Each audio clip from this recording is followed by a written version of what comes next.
दोस्तों क्या आपके फ्रिज में ये जो दरवाजा है इसको लगाने से प्रॉपर बंद नहीं हो पा रही है। कई बार ये जो रबड़ होती है इसमें ये जो पटरी वाली खांचा है इसमें काफ़ी कंकड़ कचरे फंस जाती है पटरी में, जो कि कई बार इसकी जो टीना है उसकी जंख वाली चूरा भी इसी रबड़ के पटरी में फंसी होती है। दोस्तों मैं इस वीडियो में गाइड करूंगा कि कैसे आप बहुत सिंपल तरीके से इस रबड़ की कचरे को साफ कर सकते हैं। उसके लिए हमें लेना है कोई भी एक खराब प्लास्टिक का टुकड़ा और इसमें हम कपड़े को इस तरह से लपेटेंगे।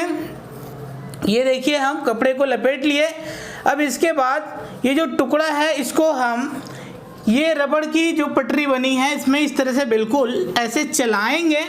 इससे ये होगी कि इसमें जो कंकड़ और कचरे वगैरह फंसी है उसको हम साफ कर सकते हैं। दोस्तों मेरी छोटी आइडिया अच्छी लगती है तो वीडियो लाइक कीजिए, अपनों के साथ शेयर कीजिए। मैं फिर मिलूंगा फ्रिज से जुड़े एक नई वीडियो में नई जानकारी के साथ।